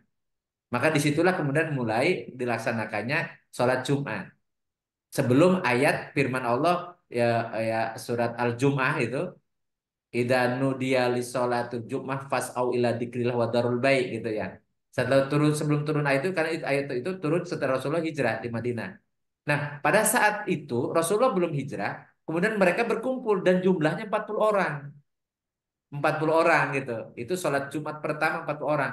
Tapi tidak ada persyaratan dari Rasulullah bahwa sahnya sholat Jumat itu harus 40. Nah, cuman para ulama berbeda pendapat. Ada yang menjadikan itu dasar bahwa syarat sahnya sholat Jumat itu 40. Tetapi sebagian ulama, nama sholat Jumat yang penting itu jamaah. Jamaahnya untuk sholat Jumat itu minimalnya 3 disebut jamaah atau di dalam bahasa Arab disebut jamak gitu. Jamak itu lebih dari lebih dari 2 yaitu hanya 3 ya mulai dari 3 itu disebut jamaah. Kenapa harus 3? Kalau kalau jamaah biasa tanpa sholat Jumat itu 2 karena di situ harus ada khotib.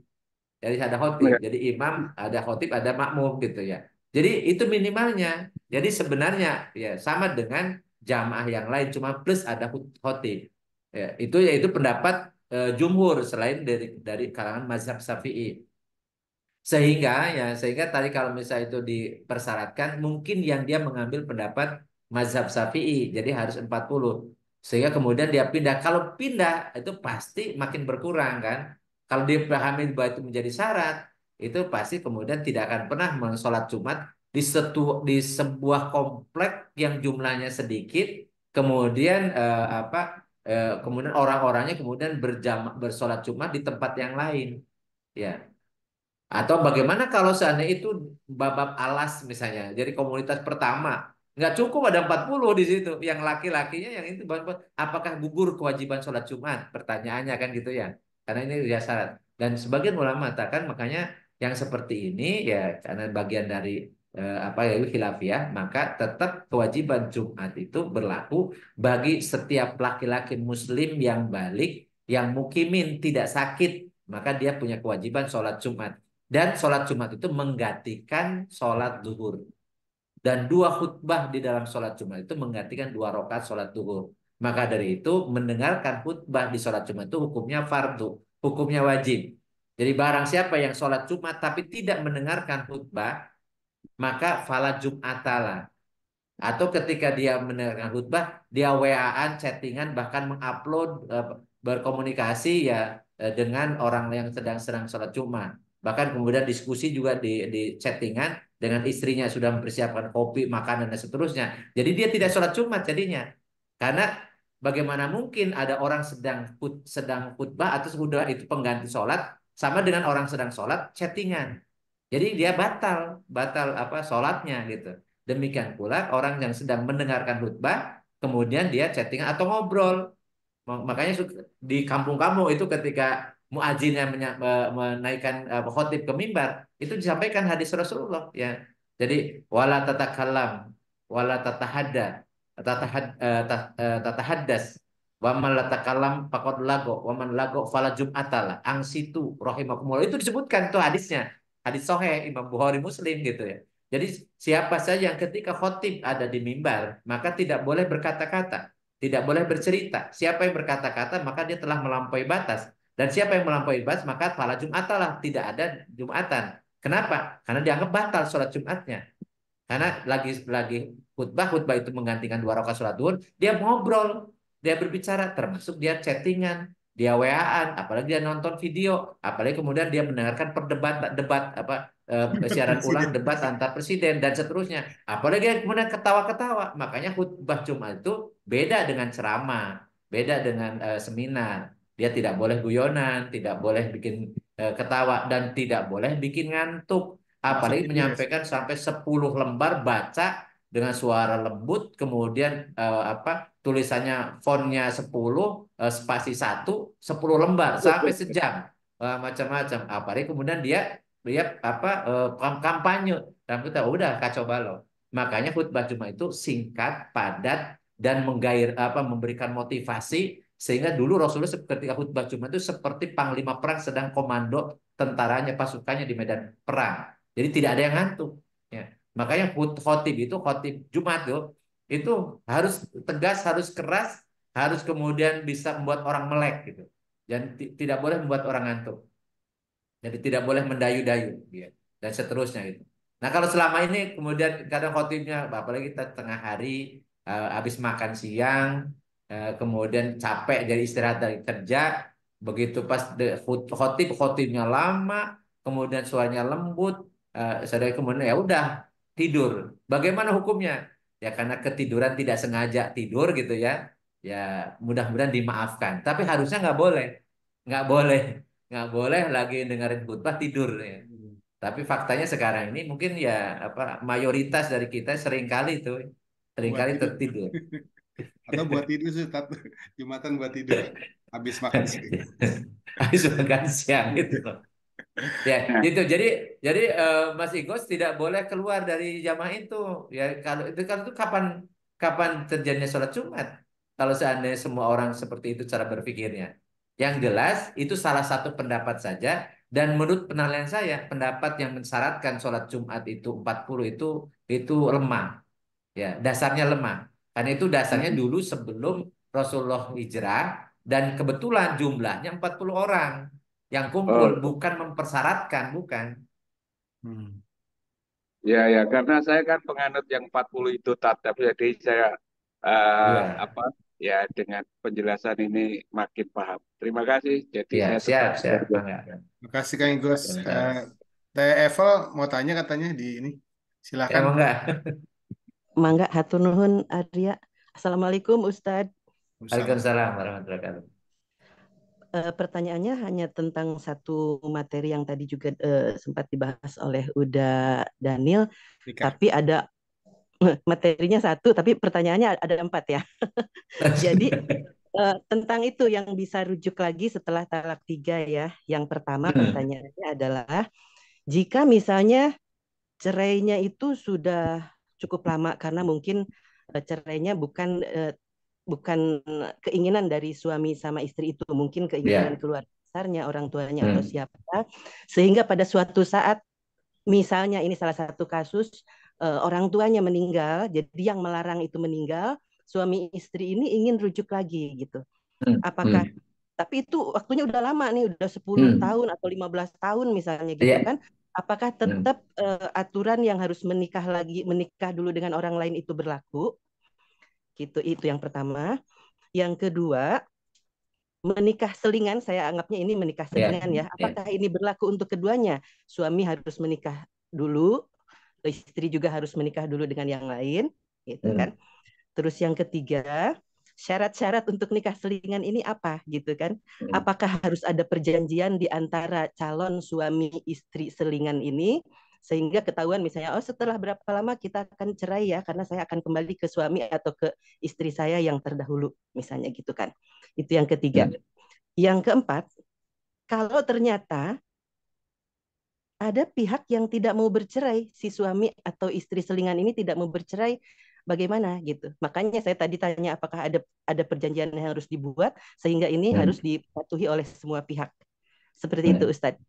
Siap, siap. Pertama, ada namanya talak itu ada talak roj'i dan talak bain. Dari talak roj'i itu maksudnya talak bisa rujuk, yaitu talak satu, talak dua, talak dari talak satu dan talak dua itu namanya ada talak apa raj'i. Jadi talaknya bisa rujuk. Nah, rujuknya kalau dalam masa idah itu tidak perlu akad lagi. Jadi begitu hubungan suami istri lagi itu dianggap rujuk, udah selesai. Kalau kalau hanya dari mulai cerai dia kemudian 3 bulan. Tapi kalau sudah lewat dari 3 bulan, 3 kali kuruk namanya, 3 kali haid atau 3 kali suci, maka dia harus akad nikah lagi. Walaupun dengan wanita dengan istrinya gitu ya. Bisa jadi orang lain tidak tahu, gitu. Tidak tahu bahwa dia sudah cerai gitu. Jadi akad nikah lagi, harus syarat rukunnya sama dengan waktu akad nikah pertama dulu gitu. Tapi kalau kemudian yang apa ini kan sudah lama berarti tetap dia harus akad nikah baru, ada nikah lagi. Jadi tidak perlu diselingi selama masih dalam rujuknya talaknya talak roj'i, talak yang bisa rujuk. Jadi talak satu, talak dua. Jadi masa dari itu masih bisa rujuk. Cuman bedanya nanti kalau masa idah tidak perlu akad lagi, tapi kalau di luar masa idah dia harus harus akad lagi, akad baru lagi. Nah, yang dimaksud tadi yang harus diseling itu kalau sudah talak 3, mau rujuk lagi, makanya disebut dengan ini talaknya talak bain. Talak bain. Talak bain ini dia harusnya diselingi dulu. Dan diselingi ini tidak boleh dengan perjanjian, tidak boleh dengan syarat. Karena kalau misalnya akadnya misalnya dengan syarat, jadi malah tidak sah akad ini akad nikahnya. Jadi memang ini dia bisa bisa jadi diceraikan lagi, bisa jadi tidak diceraikan. Ya udah nasib aja. Karena namanya sah akad itu kalau tidak dengan syarat. Kalau dengan syarat jadi tidak sah akadnya. Jadi memang betul-betul ini bukan direkayasa. Makanya tadi kalau di muhalil namanya direkayasa supaya dia halal menikah. Jadi walaupun itu rujuknya sebenarnya rujuknya rujuk bain, jadi maksudnya harus diselingin dulu, tapi dibuat rekayasa sama dia perjanjian macam-macam. Itu justru dia fasad. Jadi kalau ataupun terjadi fasad, dia berdosa melakukan seperti itu. Nah, kemudian ada namanya ada namanya talak bain kubro. Talak bain kubro itu sama sekali tidak boleh nikah lagi, yaitu kalau terjadi li'an namanya. Jadi seorang suami mendapati istrinya berzina, misalnya melihat ya. Kemudian dia dituduh banyak. Nah, si perempuannya kemudian menolak tuduhan itu, tidak menerima. Maka kemudian di pengadilan nanti mereka saling menyumpahi. Jadi 3 kali sumpah ya. Kalau misalnya si wanita ini benar berzina, maka kemudian ya dia kena sanksi di akhirat nanti berat. Kemudian kalau si wanita ini misalnya tidak berzina memang, jadi kemudian itu laknat itu akan menimpa pada suami yang menuduh. Demikian pula si istri nanti yang menolak itu kemudian dia akan bersumpah. Kalau si suaminya benar, maka dia laknat dari Allah nanti di akhirat. Tapi kalau dia benar si suami yang nuduh yang salah, maka laknat itu berlaku untuk suaminya.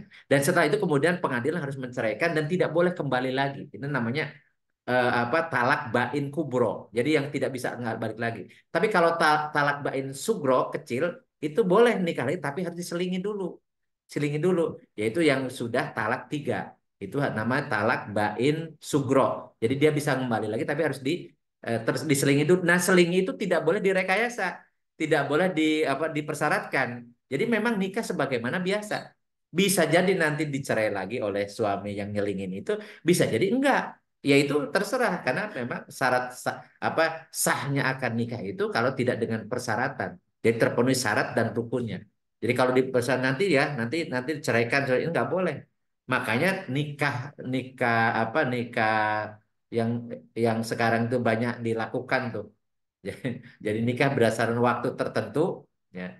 Nikah itu namanya Kang Arya yang di puncak-puncak itu Kawin kontrak. Kontrak, Ikat kontrak. kawin kontrak. kontrak. Kawin Kontrak kontrak itu nggak agama. boleh. Itu Mut'ah. berzina. Nikah mut'ah. Mut'ah. Mut'ah. Mut'ah itu nggak boleh. Jadi nikah itu tidak Apal, boleh dengan batas dasarnya waktu. apal. Syiah Nggak Ustaz. boleh. Mut'ah Nah, atau iya. kawin kontrak itu nggak boleh. Jadi nggak sah akadnya. Jadi itu perzinahan. Depok Maksudnya jauh lah perzinahan. dari Karena kita. iya, karena nikah itu memang biridu wal ikhtiar. Jadi pilihan.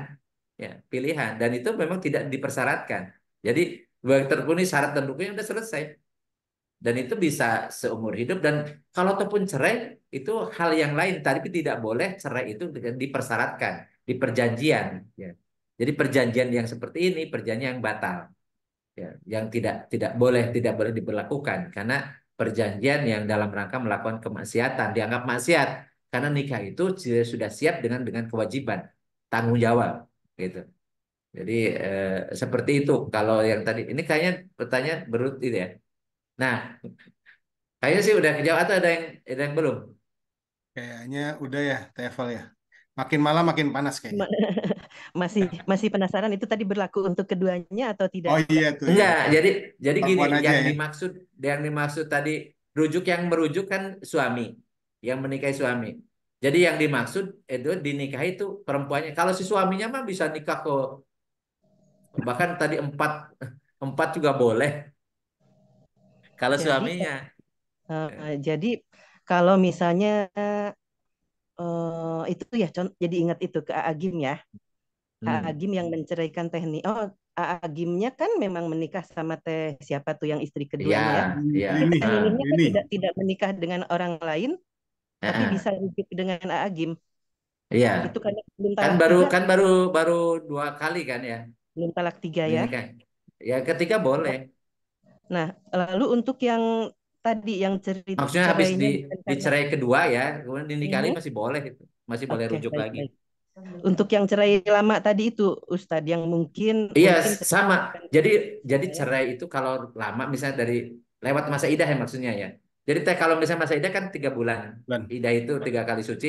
Nah kemudian dia ya satu nikah lagi ke yang lain ya satu gitu. Kemudian sama-sama kemudian dari duda dan janda misalnya. Sudah 10 tahun. Kemudian rujuk lagi. Boleh. Tapi akad Kalau baru. Atau kalau bahkan misalnya ternyata dua-duanya tidak nikah lagi. sama Tapi nggak selama nah nikah. iya 10 iya. tahun itu pisah lah gitu ya, pisah lah itu. Jadi dan secara hukumnya misalnya sudah cerai lah, diakui oleh masyarakat juga dia cerai. Karena gini, cerai itu sebenarnya kan tidak berdasarkan surat cerai dari KUA. Kalau dalam Islam itu begitu dia mengatakan saya cerai kamu, maka itu jatuh talak. Ya. Terus cuman perbedaan para ulama itu kaitannya apakah kemudian kata-kata dia saya cerai kamu talak tiga gitu, apakah itu masuk jalan tiga, talak tiga karena ucapannya atau talak tiga itu karena intensitasnya atau berapa Tiga kalinya, tiga pensi. kalinya gitu ya. Jadi jadi jadi walaupun ngomongnya misal kalau yang saya paham itu ya baru ngomongnya engkau talak tiga ya tetap aja talak satu itu Hmm. karena harus 1 kali kan maksudnya talak satu itu 1 kali ditalak ya bukan karena redaksinya dia talak tiga. Jadi ya apa intensitasnya kan gitu ya. Hmm. Gitu. Masih Ya. masih Belum penasaran. pulang. Eh, jadi meskipun sudah cerai lama dan dua-duanya tidak menikah dengan siapapun, kalau mereka mau rujuk tetap syarat yang tadi menikah dulu dengan orang lain itu ada ya Ustadz. Enggak. Kalau kalau Enggak. dia baru cerai sekali nih. Enggak, anggaplah Sekali. sudah talak tiga. Tiga oh kalau jadi gini gini teh. Kalau misalnya talak tiga memang harus harus tapi yang nikah lagi yang harus nikah lagi dulu itu diseling itu si istrinya saja. Si suaminya mah enggak. Kalau udah pada sepuh gitu Ustadz, Iya, capek kan harus sama. berapa sih? Makanya gini, waktu cerai itu apakah dia cerai cerai 3 kali, talak tiga, Kalau tiga. atau apalagi harus harus 1 kali cerai? Karena itu pun karena dipisah misalnya sama orang Ya. tuanya misalnya kan. Jadi sebenarnya kalau misalnya itu baru talak satu, ya dia boleh boleh kapan saja rujuk, ya tidak perlu harus diselingi. Nggak harus. Atau misalnya talak yang kedua itu masih boleh mereka rujuk. Cuman bedanya kalau masa idah itu tidak perlu akad baru, tapi kalau di luar masa idah dia harus akad baru. Nah, baru kalau misalnya talaknya talak ketiga setelah menikahi mau nikah ke berarti keempat kali ya, keempat kalinya itu yang harus diselingi dulu. Itu istrinya, bukan suaminya harus nikah ke yang lain dulu.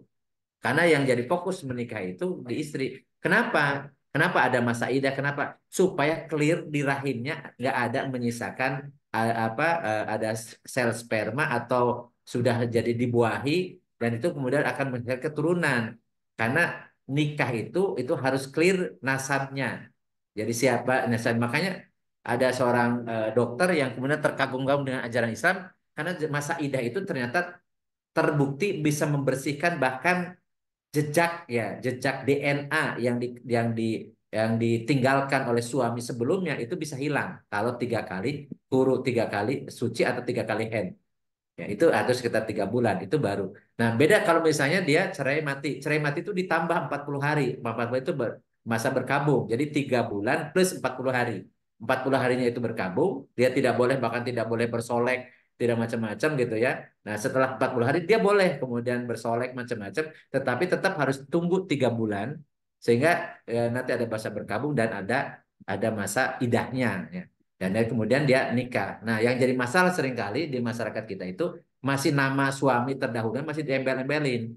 Bahkan ya, misalnya di kampus di kompleks saya itu ya yang dikenalnya nama suaminya, padahal suaminya udah meninggal. Nah, ini nggak boleh. Makanya kalau nama itu dinasabkannya harusnya kepada bapak, kepada orang tua, bukan kepada suami. Karena kalau pada suami, pada suaminya sudah meninggal 10 tahun lalu, tetap aja disebutnya itu sehingga nanti yang mau nikahi lagi dia terhalang oleh nama suami yang sudah meninggal padahal begitu meninggal itu cerai mati namanya.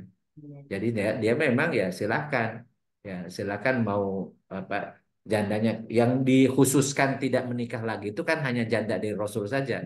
Karena janda Rasul itu diharam untuk dinikahi oleh siapapun setelah Rasulullah meninggal. Tapi kalau jandanya Muslim, ya suaminya siapapun boleh dinikahi lagi. Dan makanya tadi ada bahkan mengharamkan menyantumkan nama suami disamakan dengan nasab dengan orang tua.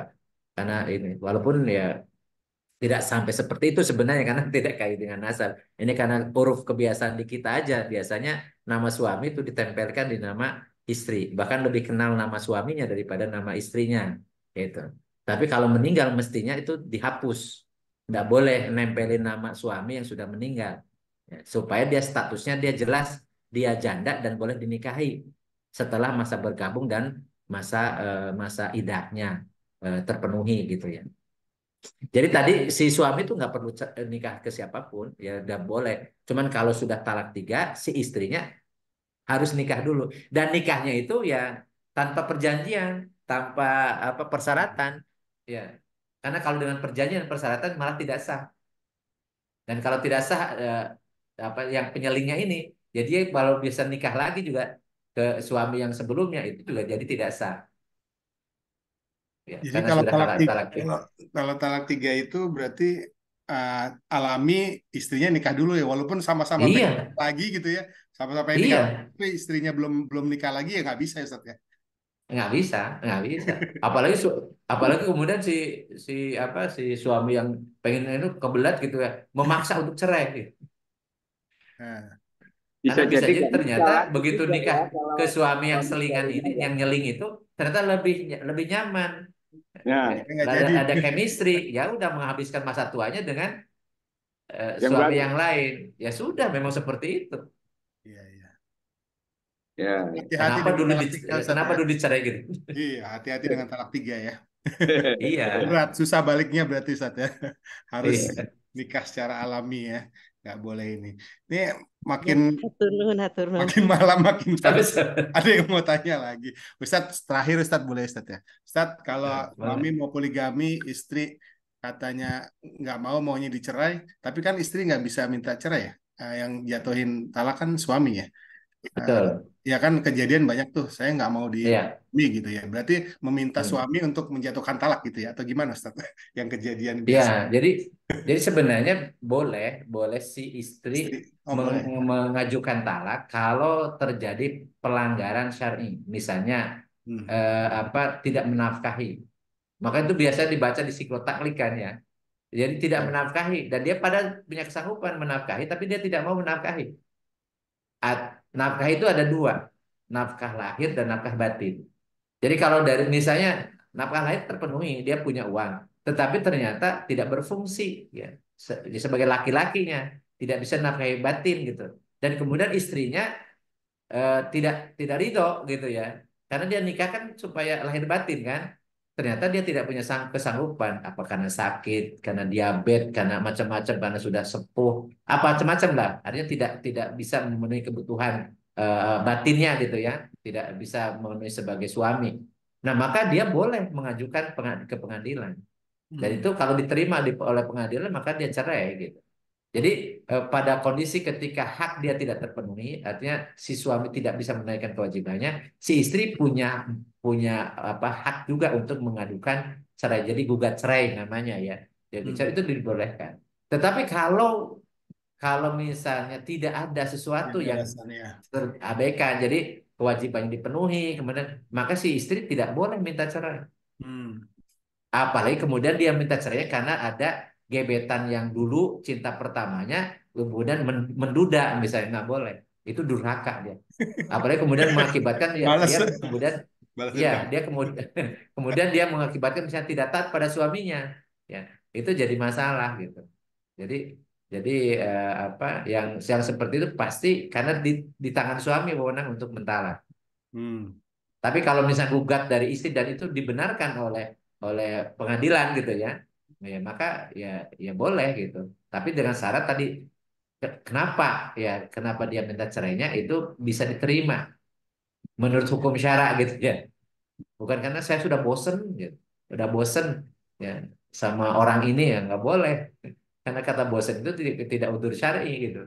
Tapi kalau Hmm. ini suamiku udah nggak berfungsi Pak, ya dan di ini dicek sama dokter, oh dia nggak bisa hidup lagi ini, ya gitu ya. Jadi Kalau karena jadi yang sakit seperti ini, hati nggak boleh Ustaz ya. Sakit hati karena nah, dipoligami nggak boleh Ustaz ya. Selingkuh gitu nggak boleh minta cerai juga istri ya.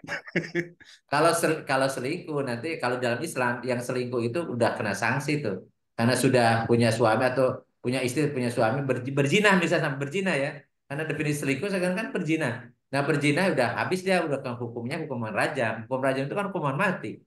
Cuman kalau seandainya diterapkan kan diterapkan sekarang ya, itu di akhirat kita bisa bayangkan dosa berzina itu kayak apa? Karena hukum di dunia pun sanksinya kan dirajam. Dirajam itu hukuman mati dengan cara ditanam dalam tanah, dilempari batu, kepalanya sampai hancur, Hmm. sampai mati gitu ya. Itu baru baru dosa berzinahnya dihapuskan. Makanya bukan hal yang sepele kata-kata selingkuh ya.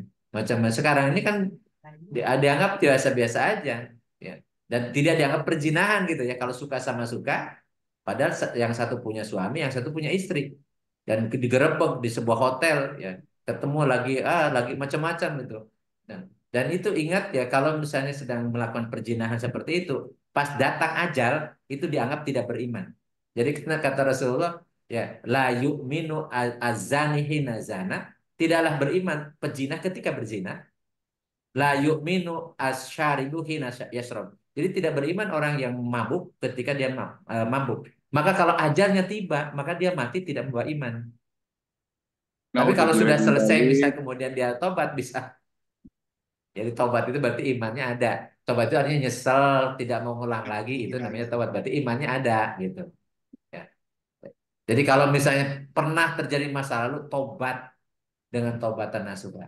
Kalau misalnya itu bisa tidak tahan karena tadi nggak apa kondisi seperti sekarang misalnya atau istrinya misalnya nggak bisa melayani dan seterusnya lebih baik poligami silahkan mau siri mau kemudian terang-terangan catat itu monggo tapi itu hukumnya boleh bukan sunnah bukan sunnah boleh boleh itu silahkan dikerjakan tidak berpahala ditinggalkan tidak berdosa pilihan saja, tapi punya konsekuensi. Kewajibannya nambah nafkahi lahir batin kepada istri dan harus adil. Adil. Jangan sampai istri muda terus, istri tua ditelantarkan. Itu nggak boleh. Zolim namanya. Nanti kalau itu dilakukan di akhirat nanti miring tuh, berat sebelah. Jadi kalau nanti di akhirat ketemu sama orang digiring-giring, nah itu orang yang poligami tidak adil.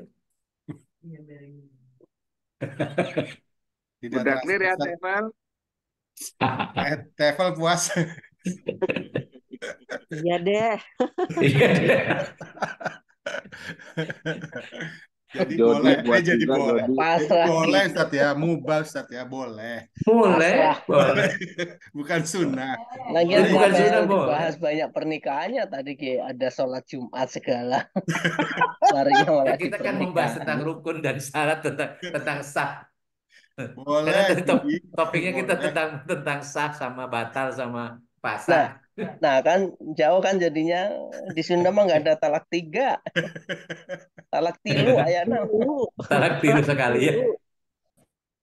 Ya Ustadz, udah jam 10 kurang seperempat, rekor Oh kalau iya, pas iya. pembahasannya Insya Allah nanti pernikahan, nanti poligami. dilanjutkan. Bisa 10:30 nih, udah Daniel masih on terus kayaknya itu kalau mau diterus. Untung nggak ada Kang Cucu dah. Kalau ada Kang Cucu, karena Kang Cucu udah Kasihan pindah dia. mungkin ya ke Semarang. Ya. Baik Ustadz, silahkan ditutup. Ya. Baik, insya Allah nanti kita lanjutkan kan masih. Insya Allah mudah-mudahan minggu depan kita bisa dilanjutkan lagi. Yang topik yang lain boleh juga kalau misalnya ada pertanyaan yang masih tersisa ya nanti minggu depan dilanjutkan juga boleh. Monggo. 2 Baik, episode. Allahumma sholli wa sallim wa barik ala sayyidina habibina karimina wa dhurina wa lana Muhammad wa sallim radhiyallahu tabaraka wa ta'ala an kulli sahabati Rasulillah ajmain. Allahumma anfa'na bima 'allamtana wa alimna ma yanfa'una wa zidna ilman nafi'an. Allahumma yassir lana umurana kullaha wa la tu'assir alaina. Allahumma hasin maqasidana. Rabbana la tuzigh qulubana ba'da idh hadaitana wa hab lana min ladunka rahmatan innaka antal wahhab. Rabbana atina fid dunya hasanah fil akhirati hasanah wa qina adzabannar. Wassallallahu ala sayyidina Muhammadin wa ala alihi wa sahbihi wa barik wa sallim. Subhanakallahumma bihamdika asyhadu an la ilaha illa anta astaghfiruka wa atubu ilaik. Subhana rabbika rabbil izzati amma yasifun wa salamun alal mursalin. Walhamdulillahi rabbil alamin. Billahi taufiq wal hidayah. Assalamualaikum warahmatullahi wabarakatuh. Waalaikumsalam warahmatullahi Makasih sudah ya. Atur Terima nuhun. kasih Ustadz Sam. Sama-sama, mangga Minggu depan semuanya. teman-teman semua, terima kasih. Terima kasih Ustadz, terima kasih. Sama-sama.